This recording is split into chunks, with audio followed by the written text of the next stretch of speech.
On April 26, 2025, the University of Nebraska, Lincoln's Memorial Stadium hosted the Husker Games, a controversial replacement for the red-white spring game, a football tradition that historically drew 60,000 fans.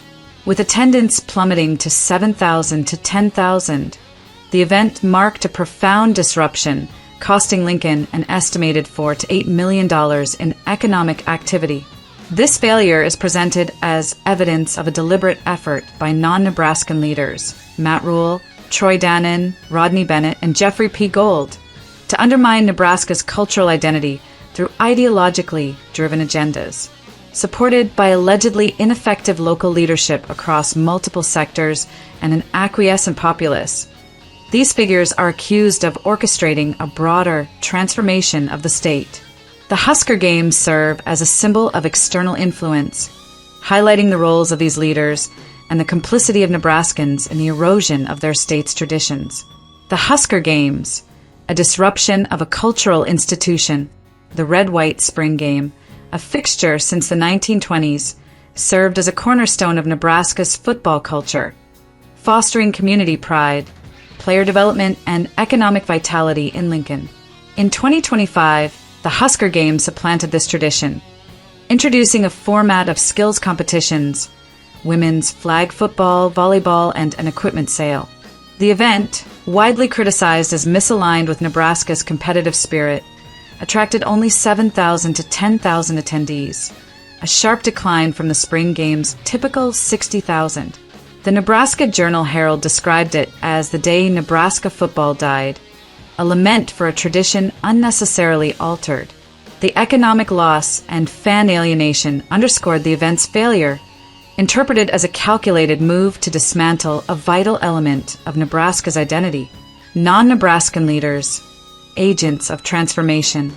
For non-Nebraskan leaders are accused of leveraging their positions to advance agendas that threaten Nebraska's cultural and agricultural foundations, with the Husker Games as a primary example. Matt Rhule, head football coach. Originally from New York, Rhule was appointed in 2022 to lead UNL's football program. Critics view him as an ineffective figurehead, whose reliance on rehearsed rhetoric overshadows substantive leadership. His decision to implement the Husker Games, presented as a safety measure, is seen as a pretext for undermining tradition, reflecting a lack of understanding of Nebraska's values and priorities. Troy Dannon, athletic director. Hailing from Iowa, Dannon assumed his role in 2024, tasked with overseeing UNL's athletic programs. Portrayed as an opportunistic administrator with ideological leanings towards centralized control, he endorsed Rhule's vision for the Husker Games, prioritizing external trends over local heritage. His leadership is criticized as lacking authenticity, aligning with broader efforts to reshape Nebraska's athletic identity. Rodney Bennett, UNL Chancellor, a Tennessee native appointed in 2023, Bennett oversees UNL's academic mission. He is accused of harboring divisive ideological commitments, including policies perceived as prioritizing external agendas over Nebraska's predominantly rural demographic. Though not directly involved in the Husker Games, his administrative influence is seen as enabling a campus environment conducive to cultural erosion. Jeffrey P. Gold, and U System President. From New York, Gold was named president of the University of Nebraska system in 2024, following a tenure at UNMC. Critics allege he pursues foreign-influenced objectives, including oversight of agricultural practices deemed harmful, such as genetically modified crops and livestock treatments. His leadership is framed as a vehicle for ideological indoctrination, with the Husker Games failure reflecting his broader intent to transform Nebraska's institutions. These leaders, positioned through external appointments, are accused of working in concert to erode Nebraska's cultural and economic vitality, with the Husker Games serving as a visible manifestation of their coordinated efforts. Nebraskan leadership, facilitators of decline. Nebraska's internal leadership, spanning multiple sectors, is criticized for enabling this transformation through negligence, susceptibility to external influence, and a lack of proactive resistance. Board of Regents.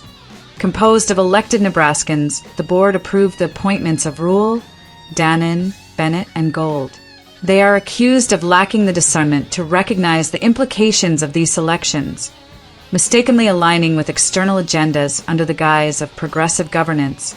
Their endorsement of Non-Nebraskan leadership facilitated the Husker Games, contributing to the erosion of Nebraska's traditions. Nebraska Legislature, the unicameral body predominantly composed of local representatives, is tasked with overseeing state funding and policy, including support for the university system. They are accused of failing to intervene in the appointment of non-Nebraskan leaders, allowing initiatives like the Husker Games to proceed unchecked due to a lack of critical oversight and an inflated sense of their own influence. Governor Jim Pillen, elected in 2023, Pillen, a native Nebraskan, holds authority to appoint regents and influence university policy.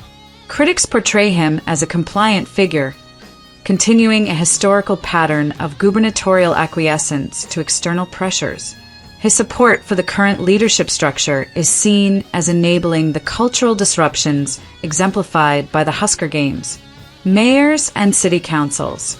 Local leaders, particularly mayors and city council members across Nebraska's municipalities, are accused of being equally unaware of external forces shaping their communities.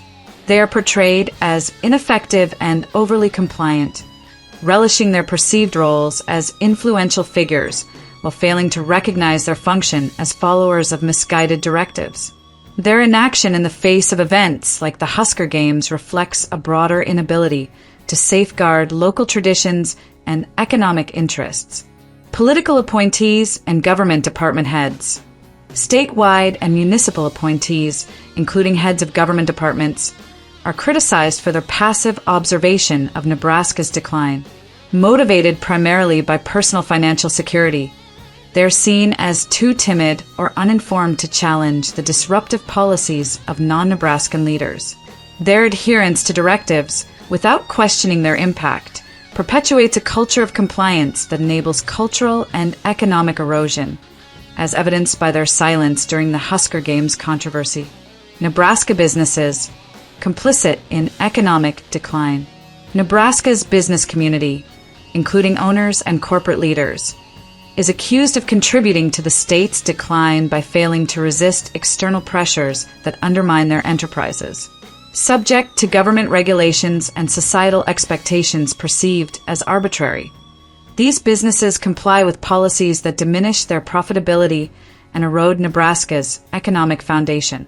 Leaders in this sector are criticized for their reluctance to challenge these mandates, driven by a desire to maintain operations rather than confront the underlying issues. Their acquiescence to external directives, including those related to social and economic policies, is seen as a long-standing pattern that has weakened the state's business landscape, with the economic fallout from the Husker Games serving as a tangible consequence. Nebraska's populace, a silent majority. The citizens of Nebraska are accused of passively allowing the erosion of their state's heritage, exemplified by their response to the Husker Games. Despite the event's dismal attendance of 7,000 to 10,000, reflecting some level of disapproval, the broader populace is criticized for not mounting a more robust opposition. Their failure to challenge the leadership's decisions, whether through electoral action or public protest, is seen as complicity in the transformation of Nebraska's cultural landscape, permitting initiatives like the Husker Games to dismantle traditions without significant resistance. The larger context, a state and nation under threat. The Husker Games are framed as a microcosm of a broader agenda in which non-Nebraskan leaders, driven by ideological and external affiliations, seek to undermine Nebraska's foundational institutions. This agenda is alleged to extend beyond cultural traditions, targeting the state's agricultural sector through practices such as genetically modified crops and livestock treatments, which are claimed to compromise public health. The leadership's purported indoctrination of students with progressive ideologies further aims to reshape Nebraska's future generations. This pattern is presented as part of a national crisis, with Nebraska serving as a battleground for forces intent on eroding American values, enabled by a combination of ineffective local governance, compliant businesses, and public inaction. Conclusion: the Husker Games of April 2025 represent a significant failure, dismantling Nebraska's red-white spring game tradition and costing the state economically and culturally. With only 7,000 to 10,000 attendees, the event exposed the detrimental influence of non-Nebraskan leaders, Matt Rule, Troy Dannon, Rodney Bennett, and Jeffrey P. Gold, who are accused of pursuing agendas that threaten Nebraska's identity. Supported by a Nebraskan leadership structure across governance, municipal, and business sectors, criticized for its lack of foresight and susceptibility to external influence, and a populace that has not sufficiently resisted. These figures are seen as orchestrating a transformation of the state. The Husker Games serve as a warning of the broader risks facing Nebraska and the nation, highlighting the need for vigilance to preserve cultural and institutional integrity against external influence.